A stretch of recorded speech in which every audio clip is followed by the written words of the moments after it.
전해드린 것처럼 윤석열 전 대통령의 내란 우두머리 혐의 사건의 재판을 마무리하는 결심 공판, 지난주 금요일에 이어 오늘 다시 진행되고 있습니다. 네, 오전 9시 30분부터 시작돼서 6시간 넘게 현재 진행 중인데요. 홍익표 전 더불어민주당 원내대표, 김성태 전 국민의힘 원내대표와 함께 관련 이야기 나눠보겠습니다. 어서 오십시오. 예, 반갑습니다. 안녕하세요. 네, 법정에서는 윤 전 대통령 어떤 모습을 보이고 있을까요? 화면 먼저 보시겠습니다. 네, 지난 9일 첫 결심 공판, 넥타이 없는 정장 차림의 윤 전 대통령 한 손에 갈색 서류 봉투를 들고 이렇게 입정을 했었습니다. 자, 재판 도중에 변호인과 귓속말로 대화를 나누거나 변호인을 바라보며 활짝 웃는 장면이 포착됐는데요. 다만 재판이 심야까지 이어지면서 중간에 조는 듯한 모습도 보였습니다. 오늘 두 번째 결심 공판, 윤 전 대통령은 역시 남색 정장 차림이지만 이번엔 서류 봉투 2개를 들고 입정했습니다. 오전 재판에서는 윤 전 대통령 측 변호인들의 서류 증거 조사와 법리 주장이 이어졌습니다. 윤 전 대통령 측은 재판을 지연하려는 의도는 없었다며 오히려 특검이 불필요한 질문과 유도신문으로 절차를 늦췄다고 주장했습니다. 오늘 재판에서는 상권 분립을 정립한 프랑스 철학자 몽테스키웨가 언급됐는데요. 윤 전 대통령 측은 비상계엄이 대통령의 통치행위로서 사법심사 대상이 아니라고 주장했습니다. 또한 윤 전 대통령이 기사 쪼가리 몇 개로 탄핵됐다며 탄핵 절차의 정당성 자체를 문제 삼기도 했는데요. 윤석열 전 대통령은 이번 결심 공판에서 처음 직접 발언하기도 했습니다. 비상계엄 선포 사유에 대해 선거와 예산을 언급하기도 했습니다. 네, 이례적으로 이틀에 걸쳐 결심 공판이 진행되고 있는데 오늘 재판에서 나온 얘기들을 먼저 좀 짚어보겠습니다. 김계리 변호사가 기사 쪼가리 몇 개로 윤 전 대통령이 탄핵이 됐다 이런 주장을 폈더라고요. 이게 참 아무리 변호인이 변호를 하기 위해서 여러 가지 얘기하지만 기사 쪼가리 몇 개로 탄핵됐다고 얘기하는 것은 헌법재판소에서 지난 몇 개월간 논의를 거쳐서 만장일치, 그것도 8대0 전원일치로 결론이 났습니다. 심지어 윤석열 전 대통령이 임명했던 헌법재판관마저도 동의를 했던 상황이거든요. 그리고 대한민국 국민이 그 당시에 실시간으로 TV를 통해서 그 상황을 봤습니다. 신문 쪼가리 몇 개로 대한민국 국민이 판단하거나 헌법재판관들이 판단한 탄핵이 아니었던 것입니다. 그리고 당시에 참여했던 주요 지휘관들, 그리고 상당수의 그 일반 그 군인들이나 또는 관계 공무원들의 진술이 나왔고요. 그 상황을 종합해 봤을 때 헌법재판소의 판단은 대통령이 중대한 헌법적 위반을 했고 법률 위반을 했다라고 얘기를 한 겁니다. 특히 국회의 어떤 그 행위, 그러니까 그 비상계엄을 중단시키려고 하는 국회의 정상적인 활동을 침탈했다는 것으로 국회 침탈 행위가 인정이 됐고, 그다음에 그 당시 비상계엄 자체가 헌법에 보장되어 있는 대통령의 권한을 넘어서는 법적 절차를 전혀 거치지 않은 것이라고 판단했기 때문에 중대한 그 헌법과 법률 위반으로 탄핵된 것을 과연 누가 기사 쪼가리 몇 개 갖고 탄핵을 했겠습니까? 아무리 변호사가 여러 가지 얘기를 한다 하더라도 저런 도움 안 되는 변론을 하는 것은 바람직하지 않고요. 예. 사회적 어떤 그 법의 존중 차원에서도 맞지 않는 얘기라고 봅니다. 네, 그러니까 지금 이제 윤 전 대통령 측의 이제 변론들이 계속 이어지고 있는데 여러 변호사들이 나와서 이제 각자의 주장을 펴고 있습니다.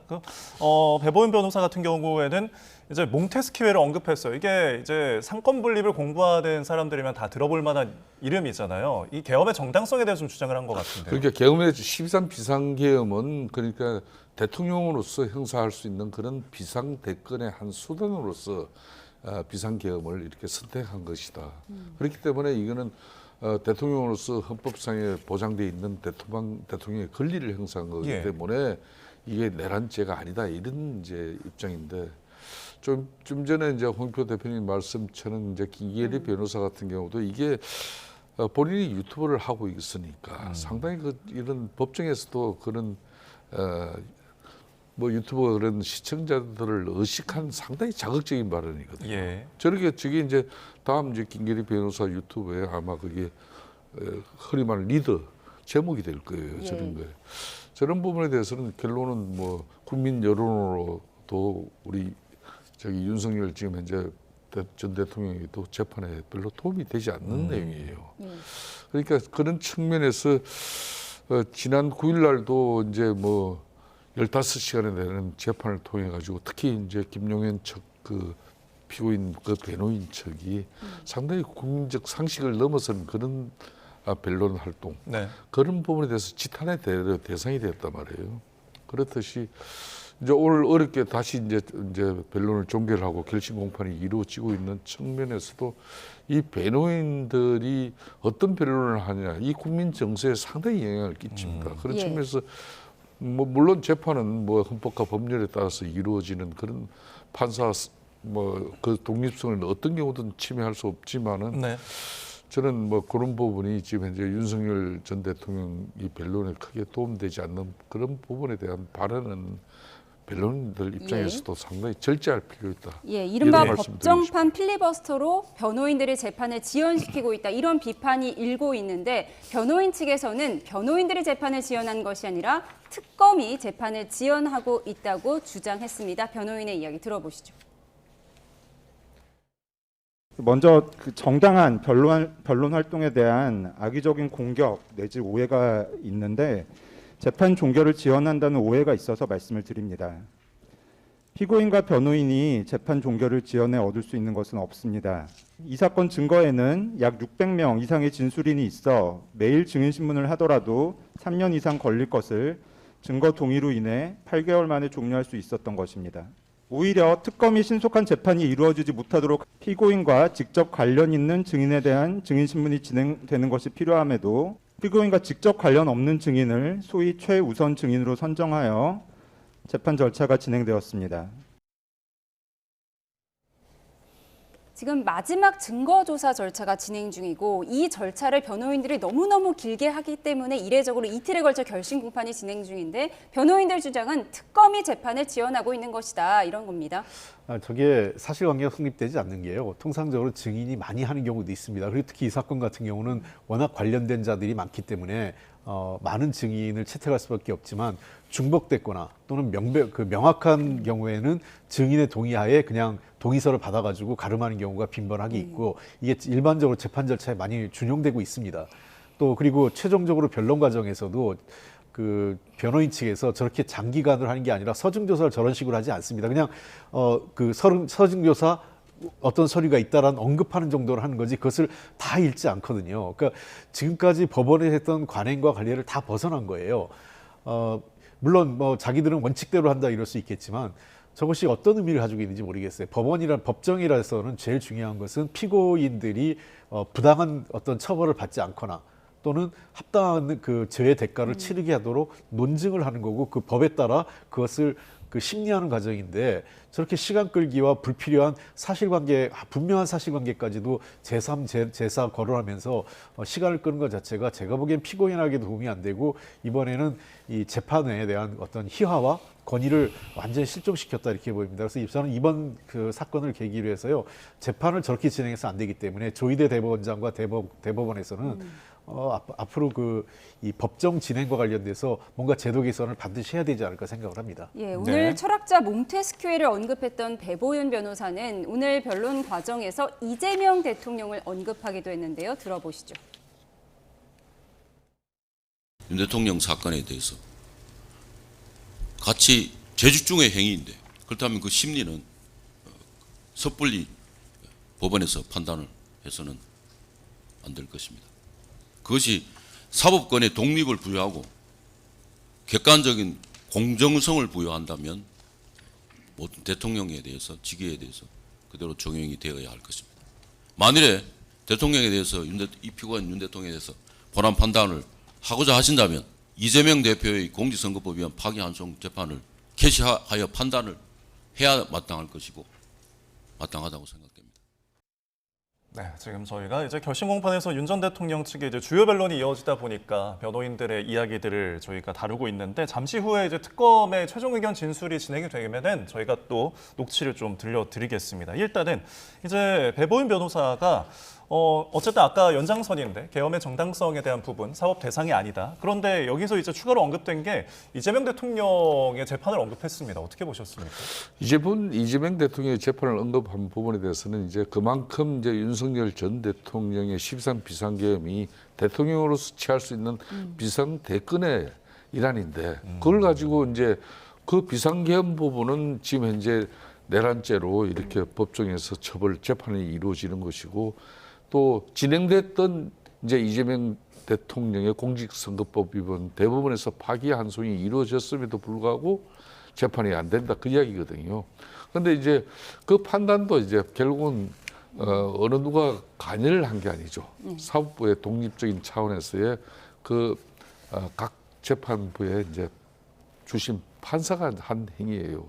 뭐 그런 부분에 대해서 좀 비교를 한 부분은 뭐 적절치는 않아요. 다만 이제 지금 윤석열 대통령의 이 내란죄 부분 같은 경우는 이 시작이 국회에서 탄핵 소추 의결이 이루어졌어요. 이건 정치적 행위거든요. 이 정치적 행위에 대한 그 심판을 갖다가 헌법재판소에서 하는 건데 거기에서 아까 홍익표 대표도 이야기를 하셨습니다마는 재판관 뭐 만장일치로 이렇게 예. 탄핵이 결정된 상황 아니겠습니까? 그런 측면에서 이제 그걸 행법적으로 지금 이제 처벌을 하는 그런 재판정에서의 저 주장은 글쎄 좀 혼란이 좀 있긴 있습니다. 예, 그렇지만은 이제 사실상 이 배보윤 그 변호사 같은 경우는 이 몽테스키에를 갖다 언급한 부분에 대해서는 상당히 이제 이 비상계엄 선포 부분에 대해서 대한민국이 이제 대통령제거든요. 예. 헌법상. 그렇기 때문에 명확한 상권 분리 차원에서 이뤄진 이 행위에 대해서 사실상 이 재판부가 판단할 거리가 아니다. 그러니까 재판 대상이 아닌 걸 지금 이제 윤석열 전 대통령은 피고인이 되어 있는 것이고 또 재판을 받고 있는 것이다. 이 주장을 하는 건데 저는 저 주장은 상당히 좀 떼어진 감이 있다고. 예, 윤석열 전 대통령의 진짜 결심 공판이 지금 진행되고 있고요. 그 안에서 나온 이야기들을 좀 전해드리면 윤석열 전 대통령 측은 의도적으로 편집된 영상으로 잘못된 여론을 형성했다라고 하면서 지금 현재 윤석열 전 대통령이 직접 발언을 하며 선거와 예산 관련 얘기, 즉 계엄의 배경에 대해서 설명했다는 소식도 전해드립니다. 그런가 하면 지난 금요일 재판에서는 재판부가 변호인들에게 징징대지 말라는 이야기도 했는데요. 먼저 듣고 오시죠. 근데 프로랑 아마추어 차이는 프로니까 하는 건데요. 프로는 근데 징징대지 않습니다. 그러니까 저희들이 뭘 재밌겠습니까? 이하상 변호사 네, 지금 읽는 속도가 너무 느리셔서 뭐 제한을 하자는 게 아니라 읽는 속도만 좀 빠르게 해주셨으면 좋을까 싶습니다. 제가 빨리 하면 혀가 짧아서 말이 꼬입니다. 못 알아듣게 됐는데. 네, 마무리되지 못한 지난 금요일의 결심 공판, 참 저 이야기만 남은 것 같습니다. 지기현 재판부가 프로와 아마추어 차이는 징징대지 않는 것이다. 변호인에게 일침을 가한 거예요. 이 부분 어떻게 보셨습니까?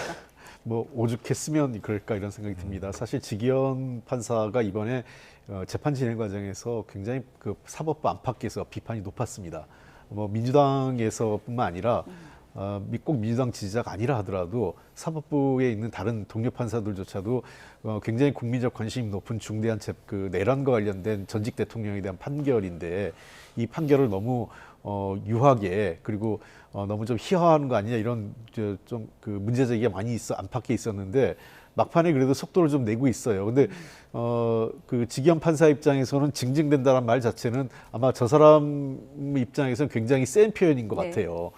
그 결코 피고인 윤석열 입장에는 유리하지 않은 판사의 언어라고 생각을 하고 다만 어쨌든 판사도 징징댄다 이런 거는 법정 용어는 아닙니다. 이게 네. 뭐 일반인으로도 사용하면 적절치 않은 용어이기 때문에 지기현 판사도 적절한 용어를 쓰지 않았지만 오죽했으면 그랬을까 이런 생각도 듭니다. 그래서 그 법정이 너무 희화화되거나 이번에 사법부의 권한이 또는 권위가 많이 무너졌다는 측면에서 저는 그 조희대 대법원장과 대법원에서 이번 재판 이후에 뭔가 그 사법부에 대한 일신을 위한 혁신과 쇄신이 필요하지 않을까 생각합니다. 네.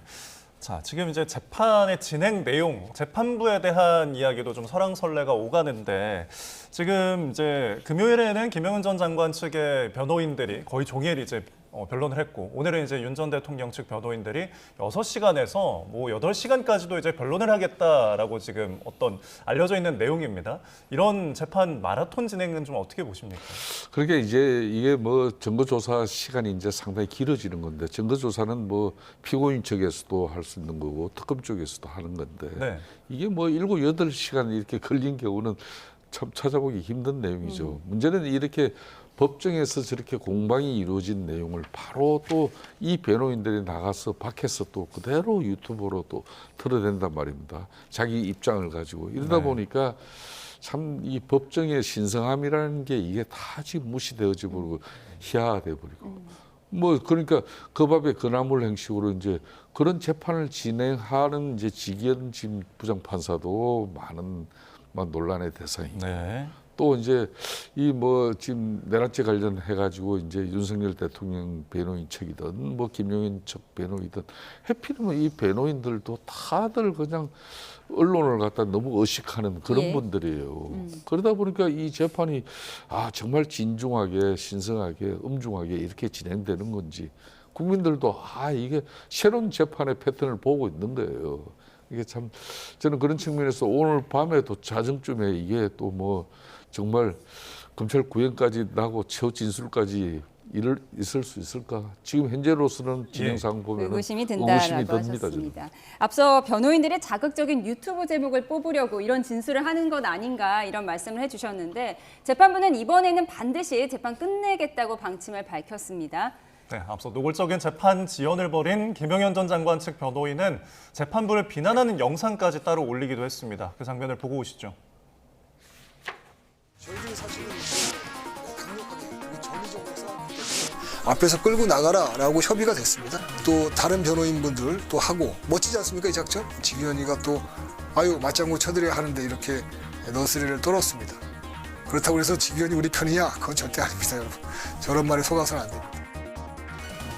정말 이게 침대 재판, 오락 재판, 만담 재판이라는 그런 조롱을 받아온 직위원 재판부가 마지막 날까지 왜 그렇게 과도하게 그 피고인의 권리를 방어권을 그렇게 과도하게 보장합니까? 예. 국민의 권리는 어디 갔습니까?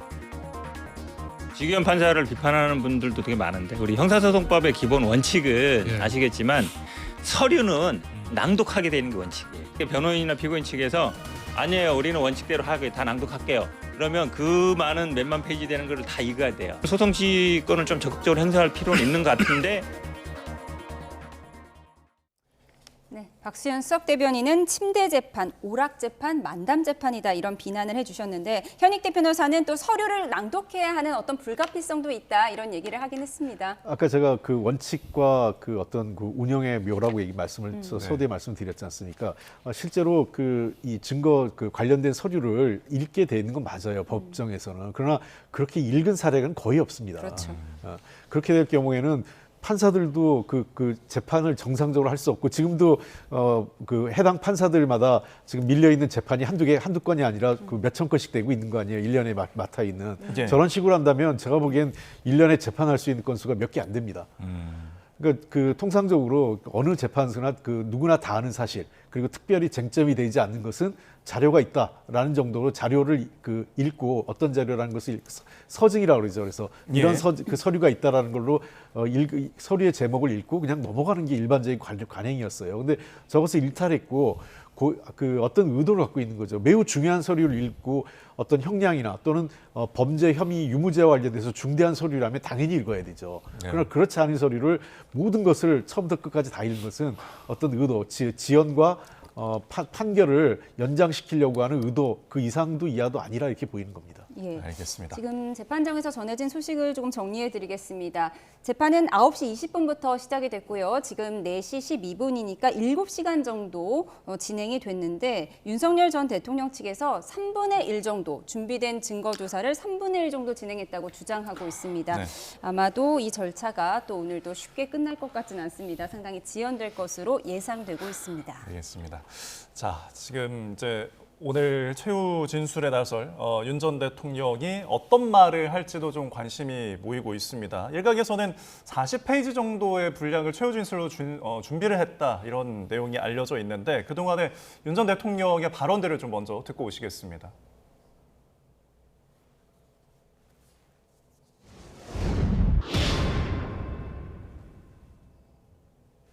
마치 어떤 호수 위에 떠 있는 그 달 그림자 같은 거를 쫓아가는 그런 느낌을 좀 많이 받았고요. 대통령이 뭔가 국민들한테 어떤 확실한 뭔가 좀 깨워야 된다는 생각으로 이게 던진 거죠. 일단은 이 계엄 선포는 거대 야당이 지배하는 이 국회가 충실하게 가려고 하는 이제 정부의 발목을 사실은 취임 초부터 시작을 했습니다. 300명 또 뭐 나아가서 한 700명 가지고 국회를 봉쇄하고 통제한다는 거는 그거는 코미디 같은 얘기 아닙니까? 윤석열 전 대통령의 최후 진술은 매번 장시간 이어져 왔습니다. 탄핵 심판에서 68분, 체포방해 사건 결심 공판에서는 58분 동안 열변을 토했습니다. 오늘은 수십 쪽 분량의 최후 진술을 직접 준비한 것으로 전해졌는데 사과의 메시지가 담길지도 주목됩니다. 아직도 나를 믿고 국민들의 30% 이상이 부정선거 음모론자가 되었는데 이것 때문에 한국의 보수가 분열되고 조롱거리가 됐다. 이 점에 대해서는 나는 깊이 사과한다. 저는 이 이야기를 해야 된다고 생각합니다.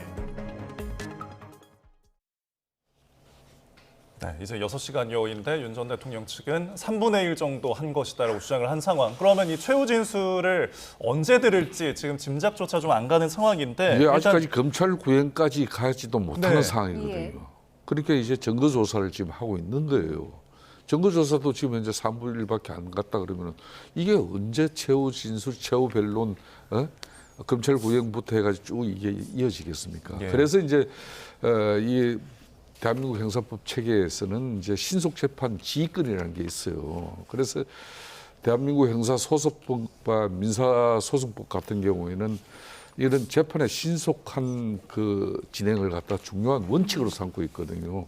그렇기 때문에 그런 걸 뭐 실현하기 위해서 이 재판장에게 이런 강력한 지휘 권한을 갖다 부여하고 그게 이제 흔히 말하는 신속 재판 지휘권입니다. 예. 그걸 지견 부장판사 같은 경우는 좀 진작에 제가 볼 때도 불필요한 서류 증거라는 것은 보통 이제 뭐 마지막 이 변론하고 이런 결심 공판 때는 서류 그걸 갖다 증거를 양측에서 인정하냐 안 하냐 인정 못하는 부분이 있다 그러면 그 인정 못하는 부분에 대해서 이제 신문을 하게 되고 이런 건데 네. 그냥 통으로 지금 그냥 이렇게 진행시키다 보니까 저는 지금 서울중앙지법 25부 단독 부장판사를 맡을 정도면 그동안 많은 재판을 했을 건데 이분 재판 성향이 뭐 이럴 수도 있지만은 이 중요한 재판을 왜 이런 식으로 하냐 그런 측면에서 저는 상당히 의아심을 가져요. 예. 자 이제 뭐 지금 그런 측면에서도 이제 과연 이제 최후 진술에서 윤석열 전 대통령께서 이제 작년 13 비상계엄에 비록 자신과 변호인들은 이거는 대통령이 취할 수 있는 비상대권의 일환으로 비상계엄을 했다. 그것도 입법 권력의 그 남발 행포에 대해서 맞서는 수단이었다. 그리하지만은 얼마 전에 장동혁 대표도 이제 이 부분에 대해서는 작년 12.3 비상계엄은 그건 잘못 선택된 수단이었다. 그랬잖아요.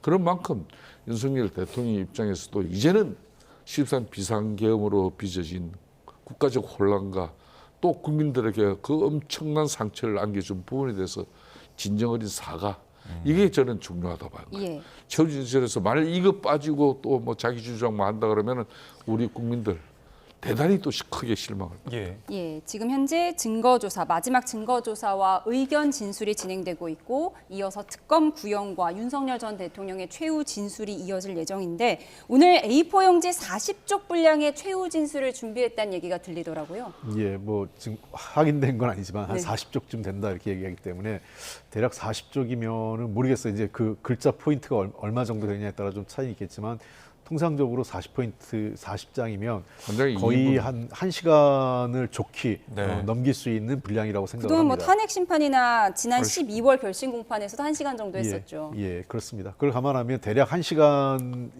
내지 1시간 반 정도의 분량이 아닐까 생각됩니다. 알겠습니다. 보통 한 장에 2분에서 예. 2분 30초 걸려요. 그러니까 80분 정도 소요된다고 봐야 되겠죠. 알겠습니다. 예, 오늘 무엇보다도 검찰 구형량이 얼마가 나올지도 관심인데요. 네, 앞서 내란 등 혐의로 기소됐던 전두환, 노태우 전 대통령에게 검찰은 각각 사형과 무기징역을 구형했는데요. 민주당에서는 법정 최고형을 주장하고 있습니다. 들어보시죠. 내란 수기에 대한 처벌은 사형 아니면 무기징역입니다. 법정 최고형입니다. 국민이 피로 일군 민주주의를 다시는 흔들 수 없다는 것을 법의 심판으로 분명히 세워야 합니다. 지금 그 윤석열 전 대통령이 그 하고 있는 그 내란 재판 보면 진짜 짜증 나잖아요. 보는 사람 입장에서 와 어떻게 저런 얘기를 재판장에서 하냐. 그렇다고 그러면 우리가 오히려 더 나서서 정말 우리가 그 지도자를 잘못 뽑은 것 같고 다시는 이런 일들이 없게 하도록 하는 메시지가 더 많이 나가야 되는 게 맞지 않겠습니까? 결국은 이제 구형을 어느 정도 할 것이냐, 이 구형량에 대해서도 좀 관심이 있는 상황인데 두 분의 어떤 의견을 좀 여쭙고 싶습니다. 좀 먼저 사형과 무기징역 중에 어떤 것이 조금 무게를 두십니까? 글쎄요. 저는 제가 정치한 일에 계속 일관되고 종교상이나 철학적 이유로 사형제 폐지나 사형제 반대를 해왔기 때문에 모르겠습니다. 이거 법원의 판결은 어떻게 나올지 모르겠지만은 저는 최소한 무기징역 이상은 아까 그 일부 언론에 나온 것처럼 금고형, 그러니까 징역형 그 강제 노역이 없는 금고형은 나오지 않을 가능성이 높고 무기징역 이상이 나올 거라고 생각을 하고 아마 저는 그 선고도 최종적인 선고도 무기징역 이상으로 나올 가능성이 높다 이렇게 보입니다. 자. 사형과 무기징역 중에는 어떻게 지금 이제 대한민국은 실질적으로 사형 제도가 있습니다만은 사형 집행을 근 30년 가까이 안 했거든요.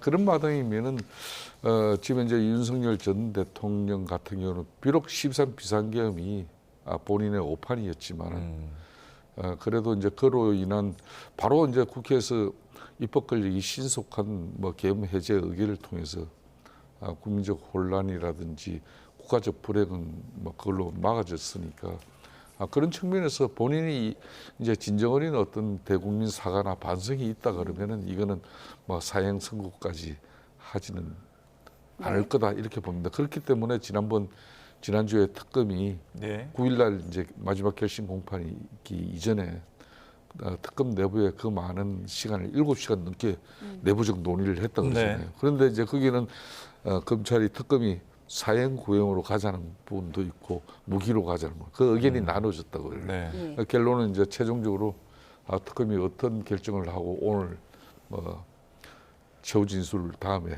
어떤 구형을 때릴지 모르겠습니다. 구형이 먼저 때려지겠지만은. 417호 대법정에서 들려오는 속보는 들어오는 대로 또 전해드리도록 하겠습니다. 이어서 다른 전국 상황도 짚어보겠습니다. 민주당 윤리심판원이 어젯밤 늦게 김병기 의원에 대해 제명을 결정했습니다. 김 의원은 억울함을 호소하며 재심 청구를 예고했는데요. 영상으로 먼저 확인해 보시죠.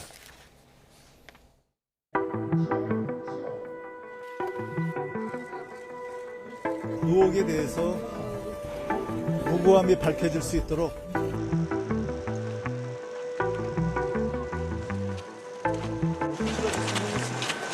시간이 길어졌는데 가장 집중적으로 소명하신 분은 어떤 분이실까요?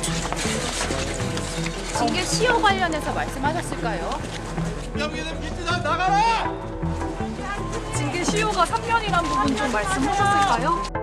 징계 시효가 완성되지 않은 수개의 징계 사유만으로도 제명 처분에 해당된다는. 한 달만 기다려달라는 요청이 그렇게 어려웠느냐, 이토록 잔인한 이유가 뭐냐고 반발하면서 재심을 청구하겠다고 밝혔습니다.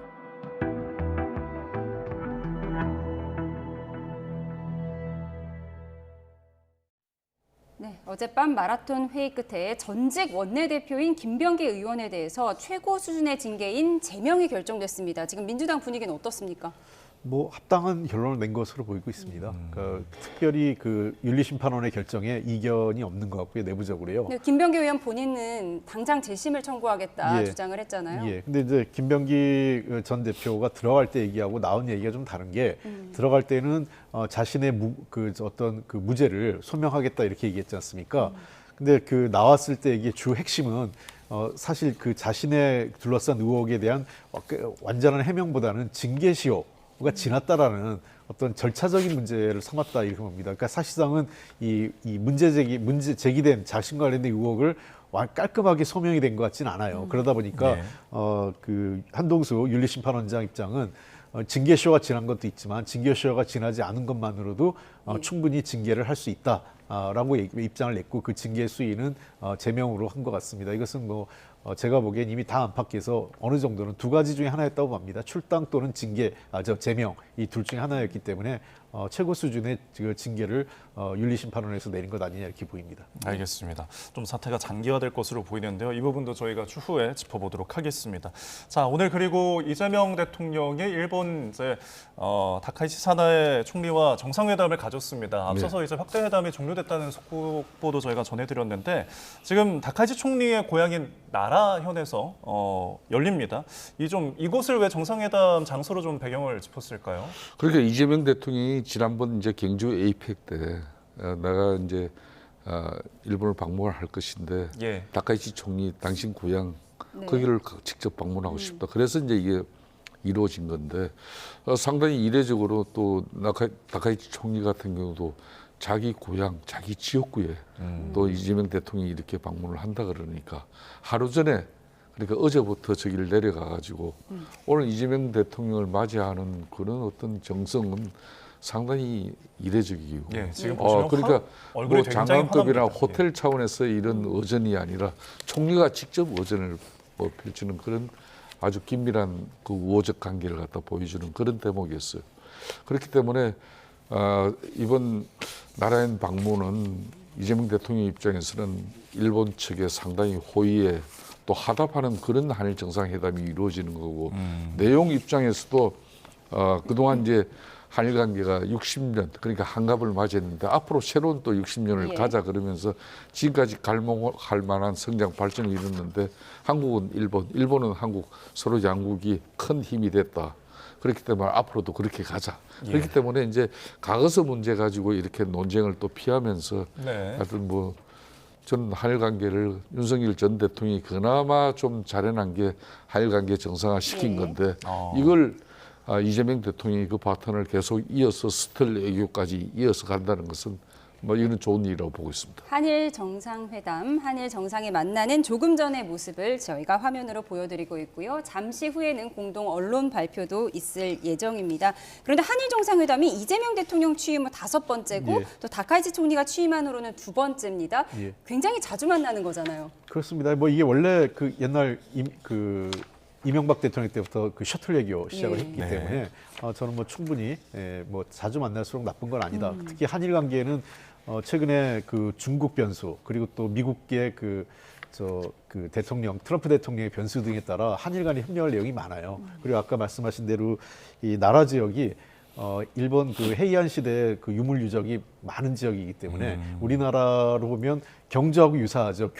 교토하고 나라가 인접해 있는 지역이기 때문에 어떻게 보면 우리로서는 경주하고 비슷한 지역이고 다카이치 총리의 고향이라는 측면에서 굉장히 좋은 곳을 선택했다 생각을 합니다. 서로 간에 전통적인 어떤 전통 관광 명소를 찾아가면서 정치적 입장도 이해하고 서로 한일 정상 간의 우호관계 이어진다면 최근에 동북아 동아시아 지역에서 한일 간의 협력은 점점 어떤 비중이 높아질 것 같아요. 왜냐하면 우리 주변에 둘러싼 미국과 중국의 G2가 서로 대립이 격화될수록 사실 한국과 일본이 공동에 대처할 필요가 있습니다. 그것은 뭐 꼭 미국 편에서라는 게 아니라 미국의 압력에도 공동으로 대응해야 되고 통상 압력에 또 중국으로부터 나오는 여러 가지 지역의 어떤 현안이나 위기에도 한일이 공동의 입장을 하면서 사실은 서로가 서로에게 어떤 버팀목이나 의지할 수 있는 굉장히 중요한 중견 국가 협력이 필요하다는 차원에서 한일 정상회담은 앞으로도 양국 간의 필요성에 의해서 더 확대 발전될 가능성이 높다고 보입니다. 네,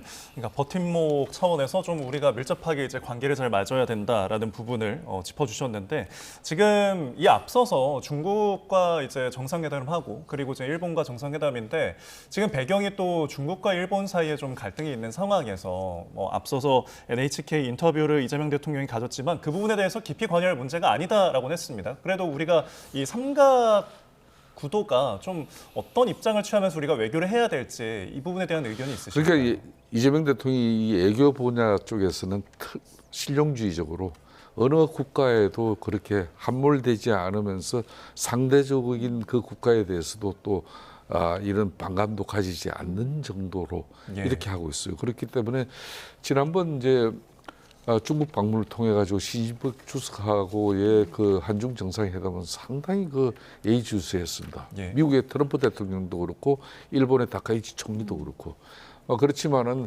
상당히 그 미국 측이나 또 일본 측에서 한국 관계를 앞으로 어떻게 가져야 될지 그런 깊은 큰 고민을 하지 않아도 될 정도로 그 부분은 저 이재명 대통령이 저는 잘 피해갔다고 봐요. 네. 오늘도 좀 전에 홍표 대표님 말씀이 있었습니다만은 앞으로도 복잡하고 어지러운 이런 국제 질서 속에서 어느 한 국가, 그러니까 한국의 일본의 어느 한 국가의 대응 방식보다는 우리가 힘을 합심해서 대응하자 이런 이야기를 하는 거거든요. 그건 상당히 저는 슬기롭고 지혜로운 그런 입장을 가지고 잘했다고 봐요. 이렇게 한중 정상회담 직후에 한일 정상회담이 열려서 어떤 의제가 오를 것인가 이것도 관심인데 잠시만요. 저희가 화면을 지금 보여드리고 있습니다. 네, 최근에 시진핑 중국 국가주석이 역사의 올바른 편에 서야 한다라는 좀 민감한 질문을 해서 좀 곤혹스럽기도 했는데 오늘은 어떤 의제가 오를 걸로 보십니까? 아무래도 저 한일 간에 가장 중요한 것은 지난해가 한일 국교 정상 60주년이 지났지 않습니까? 그런 측면에서 최근에 지역 현안이 가장 중요할 것 같습니다. 지역 현안이라는 것은 첫 번째는 북한으로부터는 군사적 위협, 특히 핵 미사일 위협에 대해서 한일이 공동의 안보 협력이 하나 있을 거고요. 두 번째는 트럼프발 통상 위기에 따른 한일 간의 공조가 필요하죠. 원래 한국과 일본은 반도체라든지 어떤 미래 전략적 기술과 관련돼서도 상당히 일정 정도 국제적으로 글로벌 리딩하는 국가라고 할 수 있기 때문에 또 미국으로부터 많은 통상 어떤 수익을 올리고 있지 않습니까? 그 무역 흑자를 보고 있기 때문에 일종의 동병상련이죠. 미국으로부터 압박에. 비슷하게 상당히 많은 누가 더 많이 미국한테 뺏겼냐 이 논란이 나올 정도로 지난해 한일 양국이 통상 관세 협상을 맺었는데 그런 측면에서 한일 간에는 미국발 통상압력에 공동 대응을 해야 될 필요가 있다고 생각을 하고 특히 미국은 최근에 리쇼어링에서 프렌즈 쇼어링, 그러니까 동맹국에서 쇼어링, 그러니까 한국과 일본 내에서 일정 정도 제조업 협력을 할 수 있다는 겁니다. 잠시만요. 지금 한일 정상 간의 공동 언론 발표가 진행될 예정입니다. 한일 정상들의 모습이 보이고 있고요. 정상회담이 종료되면서 양국 정상의 공동 언론 발표를 실시간으로 전해드리도록 하겠습니다. 현장 오디오를 좀 들어보겠습니다. 그러면 다카이치 내각 총리 대신님 부탁드립니다. 여러분 안녕하십니까? 우선 이재명 대통령님의 일본 방문을 진심으로 환영합니다. 특히 지난번에 정상회담에서 대통령님께서 와보고 싶다고 말씀해 주신 이곳 나라에서 대통령님을 모시게 되어 기쁩니다. 제가 내각 총리 대신으로 취임한 후 나라의 외국의 정상을 초청하는 것은 이재명 대통령님이 처음입니다. 이거는 저와 대통령님 간의 우정과 신뢰 관계를 보여주는 것입니다. 이와 같은 관계를 토대로 하여 오늘 정상회담에서는 대통령님과 폭넓은 의제에 대해서 뜻깊은 의견을 나눌 수 있었습니다. 양국을 둘러싼 전략 환경이 갈수록 엄중해지는 가운데 일한 관계 그리고 일한미 간의 연대 중요성은 더욱더 높아지고 있습니다. 대통령과의 관은 일한 관계의 전략적 중요성에 대해서 인식을 공유하고 양국이 지역의 안정에 있어서 연대하여 역할을 수행해야 되겠다는 점을 확인하였습니다. 또 일한미 간의 안보 협력을 포함한 전략적 공조의 중요성에 대해서 인식할 수가 있었습니다. 이는 확실하게 깊은 논의를 하였습니다. 앞으로도 긴밀히 소통을 해나가겠습니다. 국교 정상화 60주년이었던 작년 이래 대통령님께서는 양국 관계의 중요성을 일관되게 밝히셨습니다. 그리고 작년 10월 제 방한부터 얼마 안 돼 이처럼 셔틀 외교를 실시하게 된 것을 환영합니다. 대통령과는 앞으로도 셔틀 외교를 계속 해나가기로 하였습니다. 저로서도 다시 한국을 방문할 수 있다는 것을 기대하고 있습니다. 올해도 대통령님과 저의 리더십으로 양국 관계를 크게 발전시키고 아울러 일, 한, 미 3국 간의 협력도 힘차게 추진해 나가도록 하겠습니다. 또 양국 관계의 균형 있는 진전과 관련해서 대통령님과 인식을 같이 하면서 개별적인 협력 안건에 대해서도 중요한 진전을 볼 수가 있었습니다. 경제 안보 분야에서는 전략적이고 서로에게 이익이 되는 협력을 추진할 수 있도록 관계 부서 간에서 논의를 심화시키자는 데 의견을 같이 하였습니다. 그 가운데 대통령님과는 공급망 협력에 대해서 깊은 논의를 하였습니다. 또 국경을 초월한 조직적 사기는 양국 공통의 과제입니다. 이번에 대통령님과는 이와 같은 조직적 사기에 대한 대응에 대해서도 지금까지의 협력을 가속화시키기 위한 문서를 책정해 나가기로 하였습니다. 그리고 야마구치현 우베시의 조세 탄광에서 발견된 유해와 관련하여 BNA형 감정 협력을 위하여 양국 간의 조정이 진전되고 있는 것을 환영합니다. 지역 정세에 대해서도 심도 있게 논의하였습니다.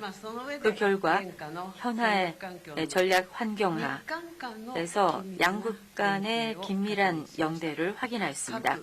핵미사일 문제를 포함한 대북 대응에 대해서는 북한의 완전한 비핵화를 위하여 일한미 간에서 긴밀히 협조를 해서 대응해 나갈 것을 재확인하였습니다. 또 납치 문제와 관련 즉시 해결하기 위해서 대통령님께서 강력한 지지를 해주신 것에 대해서 감사드립니다. 이곳 나라는 예부터 한국과 깊은 인연을 맺어왔습니다. 양국의 교류의 역사, 사람과 사람 사이의 소중한 인연의 의미를 되새기면서 내일은 대통령님을 호류지 법융사에 안내 드리도록 하겠습니다. 이번 대통령님의 일본 방문을 시작으로 올해가 양국 관계를 더욱더 한층 더 높은 단계로 발전시킬 수 있는 해가 될 것을 기대합니다. 저의 발언은 이상입니다. 감사합니다. 감사합니다. 이어서 이재명 대통령님께서 발언하시겠습니다. 저와 우리 대표단을 따뜻하게 맡아주신 다카이치 총리님 그리고 일본 국민 여러분께 깊이 감사드립니다.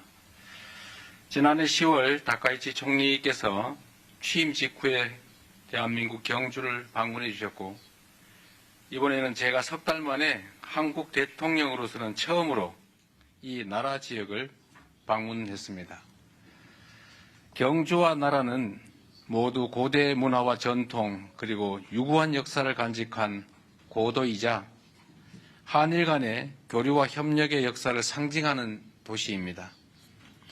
그래서 저와 다카이치 총리의 이 두 차례 정상회담이 더욱 의미가 깊습니다.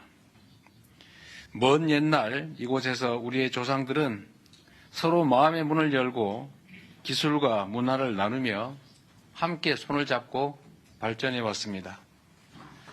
이러한 교류와 협력의 전통은 오늘날 한일 양국 관계를 지탱하는 소중한 자산이 되고 있습니다. 오늘날 한일 양국은 단순한 교류를 넘어 가까운 이웃으로서 경제와 사회, 문화 전반에 걸쳐서 서로의 삶과 미래를 폭넓게 공유하고 있습니다. 오늘 저는 1500여 년 전 이곳 나라에서 시작된 교류의 역사를 통해 옛것을 익히어 새로운 것을 안다는 온고지신의 지혜를 떠올려 봅니다. 오늘날 국제 정세와 통상 질서는 유례없이 요동치고 있고 인공지능을 비롯한 기술 혁신은 우리의 삶과 미래를 근본적으로 바꾸고 있습니다. 이러한 문명사적 전환기 속에서 우리 한일 양국이 협력의 깊이를 더하고 그 범위를 넓혀 나가는 일은 더 이상 미룰 수 없는 시대적 과제입니다.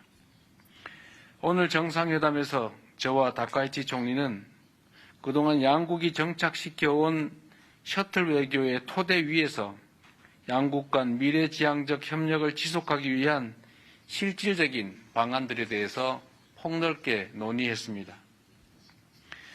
먼저 경제 분야에서는 양국이 교역 중심의 협력을 넘어 경제 안보와 과학기술 그리고 국제규범을 함께 만들어가기 위한 보다 포괄적인 협력이 필요하다라는 데 공감하였습니다. 이러한 협력 방안을 모색하기 위해 관계 당국 간의 논의를 개시하기로 하였습니다. 또한 인공지능, 지식재산 보호 등 분야에서 양국 간의 협력을 더욱 심화시키기 위한 실무 협의를 이어나가기로 하였습니다. 다음으로 양국 국민이 체감할 수 있는 사회 협력 분야에 대해서도 심도 있게 논의했습니다. 양국은 지난해 출범한 한일 공통사회문제 협의체를 통해 저출생과 고령화, 국토 균형 성장, 농업과 방제, 자살 예방 분야의 사회 문제에 대한 공동 대응 방안을 논의해 온 점을 높이 평가하고 앞으로도 지방 성장 등 공통으로 직면한 과제 해결을 위한 구체적이고 실질적인 성과를 도출해 나가기로 하였습니다. 스캠 범죄를 비롯한 초국가 범죄에 대해서도 양국이 공동 대응을 강화하기로 하였습니다. 우리 경찰청 주도로 발족한 국제공조협의체에 일본이 참여하기로 하였고 양국 간 공조를 제도적으로 뒷받침하기 위한 합의문도 채택하기로 하였습니다. 제3국에서 한일 양국 국민의 안전보호를 강화하고 세계 각국의 위협이 되는 초국가 범죄 해결에 양국이 공동 기여하게 될 것입니다. 양국 정상은 인적 교류 1200만 명 시대를 맞아 미래 세대 간 상호 이해 증진이 미래지향적 한일 관계의 근간이 된다는 데 인식을 함께 하였습니다. 이를 위해서는 청년 세대 간 교류의 양적, 질적 확대 방안을 지속 협의해 나가자고 제안하였고 특히 출입국 간소화, 수학여행 장려 등과 함께 현재 IT 분야에 한정되어 있는 기술 자격 상호 인정을 다른 분야로 확대하는 방안 등을 제안하였습니다. 양국은 또한 지역 글로벌 현안에 대해 폭넓게 의견을 교환하고 급변하는 국제 정세 속에서 영내 평화와 안정을 위한 한일, 한미일 협력의 중요성에 대해서도 인식을 함께 하였습니다. 저는 동북아 지역의 한중일 3국이 최대한 공통점을 찾아 함께 소통하며 협력해 나갈 필요가 있다는 점도 강조하였습니다. 양국은 한반도의 완전한 비핵화와 항구적 평화 구축에 대한 의지를 재확인하고 대북 정책에 있어 긴밀한 공조를 이어나가기로 하였습니다. 지난 1942년 일본 우베시 조세이 탄광에서 183명의 한국인과 일본인이 숨을 사망한 사고가 있었고 80여 년이 지난 작년 8월에서야 유해가 처음으로 발굴된 바가 있습니다. 양국은 동유해의 신원 확인을 위한 DNA 감정을 추진하기로 하고 구체 사항에 대해서는 당국 간 실무적 협의를 진행하기로 하였습니다. 이번 회담을 계기로 과거사 문제에서 작지만 의미 있는 진전을 이루어낼 수 있어 참으로 뜻깊게 생각합니다. 존경하는 총리님의 각별한 관심에 감사드립니다. 오늘 한일 정상회담이 보여주는 것처럼 새로운 한 해 병오년은 지난 60년의 한일 관계를 돌아보고 새로운 60년을 준비하는 출발점이 될 것입니다.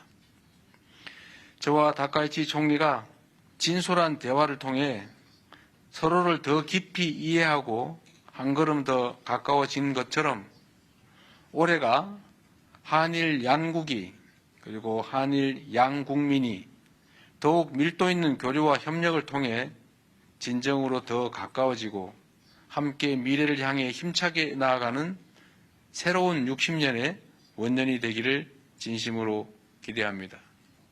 그리고 다시 한번 각별히 파격적인 환대를 해주시고 한일 관계 개선을 위해서 온몸을 던지다시피 특별한 배려를 해주신 총리님께 깊은 감사의 말씀을 드립니다. 고맙습니다. 고맙습니다.